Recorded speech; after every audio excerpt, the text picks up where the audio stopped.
اعوذ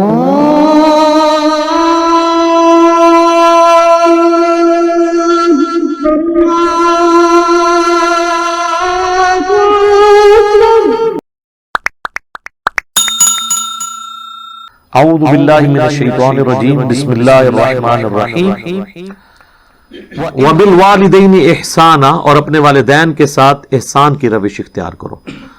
قرآن میں مینلی بڑے بڑے 4 مقامات جو میں نے بتایا 10 کمانڈمنٹس میں، چاروں جگہ پر توحید کے بعد پہلا حق اللہ تعالیٰ نے ماں باپ کا رکھا ہے۔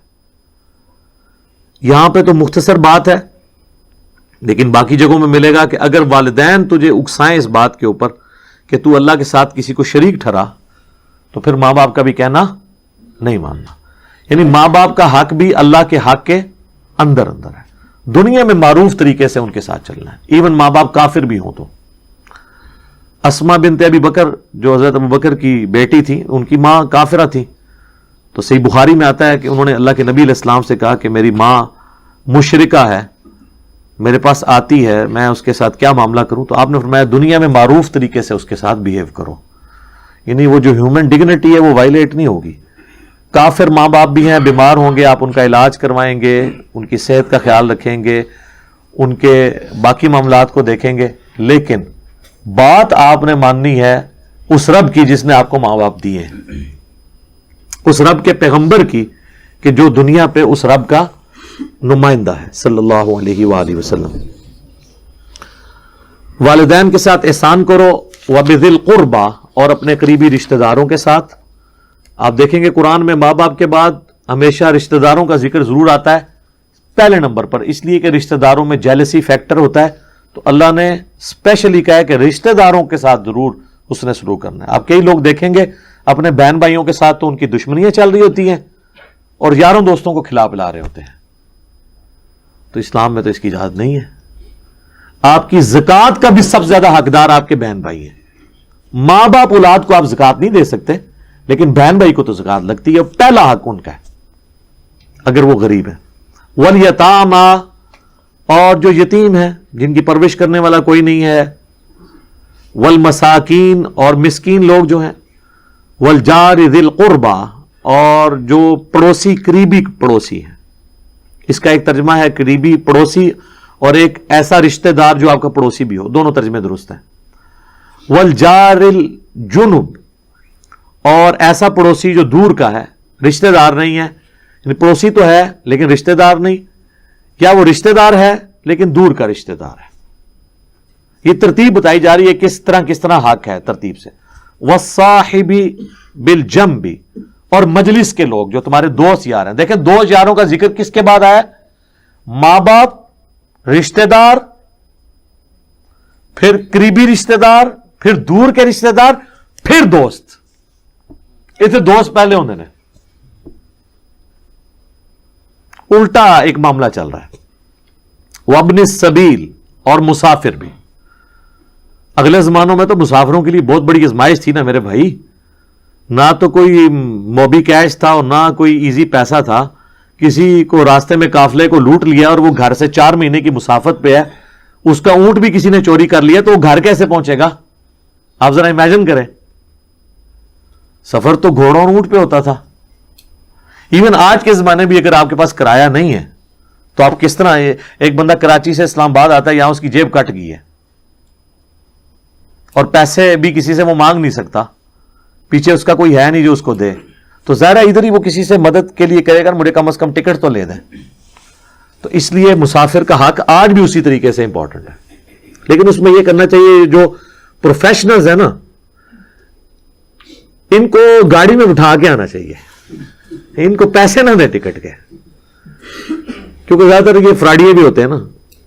تو میں تو ایسے ہی کرتا ہوں، میں بس میں بٹھا دیتا ہوں اور کنڈکٹر کو کرایہ دیتا ہوں اور اسے کہتا ہوں کہ بھئی اس کے پاس کرایہ نہیں تھا تو میں دے رہا ہوں، اور اگر یہ اترنے کی کوشش کرے تو کرایہ تیرا، تو وہ اتر جائے، بے شک کنڈکٹر کو تو لگ ہی جائے گا نا، وہ تو بیچارہ پہلے محنت مزدوری کر رہا ہے۔ اچھا، ہم لوگ محنت مزدوری کرنے والوں کو دیتے ہوئے کتراتے ہیں، اور جو ہم سے مفتہ مانگتے ہیں، میری تو اکثر اس طرح، اب تو خیر میں نے اپنے گھر والوں کو کافی ایجوکیٹ کر دیا کہ آپ لوگ 10,000 کی شاپنگ کر کے نکلتے ہیں کپڑوں والی دکانوں سے, اور باہر چنگچی والے کے ساتھ یہ بحث کر رہے ہوتے ہیں, وہ 60 مانگ رہے ہیں, آپ اسے 50 دے رہے ہیں, اور ادھر سے ایک فقیر گزرتا ہے, اس کو 20 روپے نکال کے دے دیتے ہیں, تو اس فقیر کو آپ 10 دے دیتے, اس کو 60 کے 60 پورے دے دیتے. جو محنت مزدوری کر رہا ہے اس کا حق ہے. اور میں تو اپنے زندگی میں اصول ہے, مجھے اگر کسی جگہ کے کرائے کا پتہ ہے, چونکہ میں بھی پبلک ٹرانسپورٹ پہ ہی سفر کرتا ہوں, ٹیکسی پہ یا رکشے پہ یا آئی ایس پہ, تو چلیں فکس کرایہ ہوتا ہے, تو اگر اس نے پہلی دفعہ میں وہ کرایہ بتا دیا نا کہ یہ اتنا ہے, اور مجھے پتا ہے کہ اتنا ہی کرایہ ہے, میں کم بھی نہیں کرواتا. تو کئی بار لوگ ایک دم پریشان ہوتے ہیں. ایک دو بار تو جب میں نے کہا ٹھیک ہے چلیں, وہ کہتے ہیں نہیں جی لے جاؤ, وہ ڈر جاتے ہیں کہ یار یہ کون سا بندہ ہے جی, اس کو 120 بتایا تو اس نے 100 بھی نہیں کہا, تو یہ کیڑے چکر ہیں چاہے, یا اس کو یہ شک پڑ جاتا ہے کہ میں نے واقعی کم مانگ لیا ہے, مجھے زیادہ مانگنا چاہیے تھا, ایسا بھی ہو جاتا ہے. اور جو بٹھا لیتے ہیں پھر میں ان کو راستے میں بتاتا ہوں کہ میرے بھائی دیکھو میں نے تمہارا کرایہ کم نہیں کروایا. کیوں نہیں کروایا؟ تم نے جائز مانگا تھا, تو آمدہ بھی جائز مانگنا. ہم بھی تمہاری طرح کے ملازم پیشہ لوگ ہیں, ہم کوئی یعنی چندوں پہ تو نہیں پل رہے, یا ہم لوگوں کی جیبیں نہیں ہتھیاتے ہیں کہ ہمارے پاس اتنا مال ہو کہ ہم جو ہے وہ اپنی علیحدہ سے ٹیکسی کے اوپر سفر کر رہے ہوں. تو ہماری بھی کوشش ہوتی ہے کہ یار بس جتنا نامنل طریقے سے گزارا ہو سکے, تو اس کو ریئلائز بھی کرا دیتے ہیں. وما ملکت ایمانکم, اور جو تمہارے قبضے میں ہیں تمہاری لونڈیاں اور غلام, جو میں نے پہلے بھی عرض کیا کہ یہ سسٹم آبسلیٹ ہو چکا ہے, لیکن ان کے حقوق اپنی جگہ تھے. جو اور اس کو آج ماڈرن فارم میں آپ اس فارم میں سمجھ سکتے ہیں کہ ہر وہ چیز جو آپ کے انڈر آتی ہے, آپ کے گھر میں کام کرنے والے جو لوگ ہیں, اگرچہ وہ لونڈی اور کنیز کے نہیں, وہ آزاد لوگ ہیں, لیکن بہرحال وہ آپ کے انڈر تو آتے ہیں, تو آپ ان کی بھی ضرورتوں کا خیال رکھیں. اور اس حوالے سے میں کہوں گا کہ دنیا میں خوش نصیب ترین ملک جو ہے نا وہ پاکستان ہے. پاکستان میں غریب لوگ تو چل ہی چیریٹی کے اوپر رہے ہیں. یہاں پر یعنی لوگ اپنے گھر میں کام کرنے والوں کے ساتھ بہت زیادہ حسن سلوک کرتے ہیں. اگر گھر والوں میں سے کوئی باہر سے آتا ہے تو وہ اپنے گھر میں کام کرنے والی جو عورتیں ہیں ان کے لیے بھی کوئی نہ کوئی گفٹ لے کے آتا ہے, ان کو بھی کچھ نہ کچھ کپڑے لے کے دے دیتے ہیں. کل کو ان کے بچیوں کی شادیاں ہوتی ہیں تو پھر وہ جن گھروں میں کام کرتی ہیں وہ پھر ان کو ہیلپ آؤٹ کرتے ہیں. اور یہ آلموسٹ ہر جگہ ہو رہا ہے, اور یہ ہمارے اس معاشرے کی خوبصورتی ہے, اس کلچر کی خوبصورتی ہے, اور اسلام کی دین ہے یہ کہ ظاہر ہے کہ خرچ تو وہی کرتا ہے جسے امید ہو آخرت میں ملنے کی, لیکن اس میں یہ چیز ہونی چاہیے کہ آپ اپنے ملازم کو زکوٰۃ اس نیت سے نہیں دے سکتے کہ اب یہ میرے ساتھ ضرورت سے بڑھ کے اس نے سلوک کرے چونکہ میں نے اسے زکوٰۃ دی ہے. زکوٰۃ اللہ کا حق تھا آپ پر, وہ اگر آپ اپنے ملازم کو دیتے ہیں نا تو اس کے اگینسٹ آپ اگر اس سے یہ تمنا کریں گے نا کہ اس کے اگینسٹ وہ میرے ساتھ زیادہ لائلٹی شو کرے, آپ کی زکوٰۃ فارغ ہو گئی, وہ نئے سرے سے دینی پڑ جائے گی.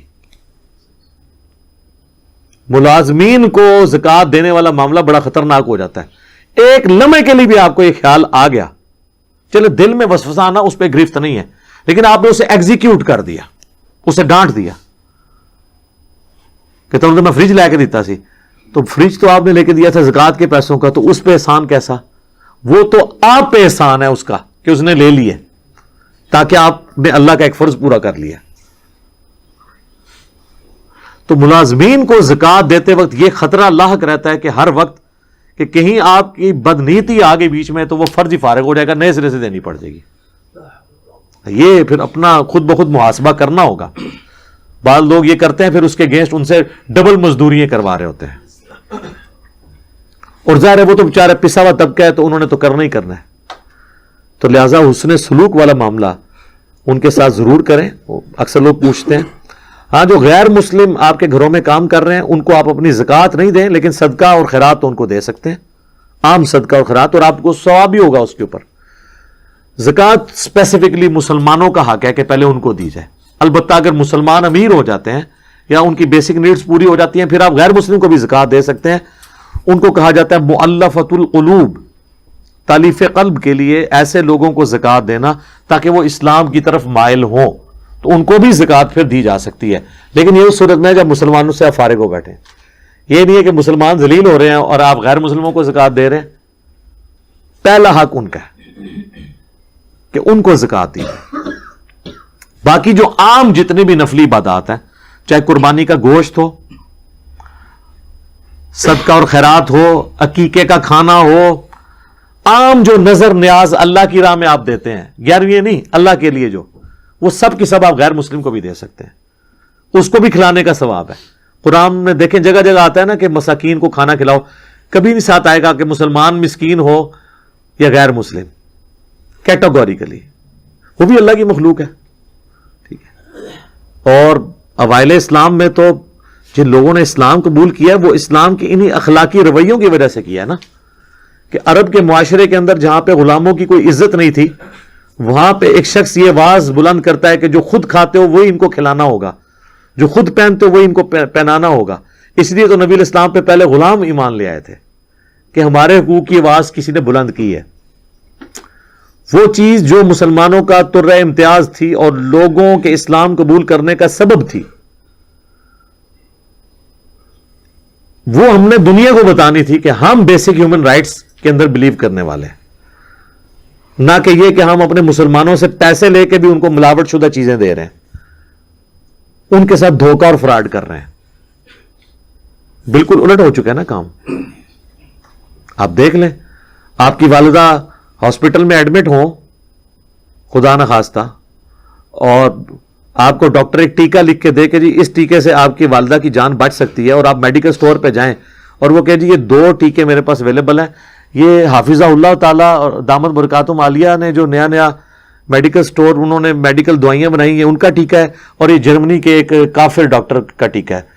تو جب مولوی ہے نا وہ بھی ادا لگے گا ٹیکہ، مولوی کا ٹیکہ نہیں لے گا، انہوں پتا ہے کہ اے رحمت اللہ علیہ ساڈے بھی رحمت اللہ علیہ کرائے گا۔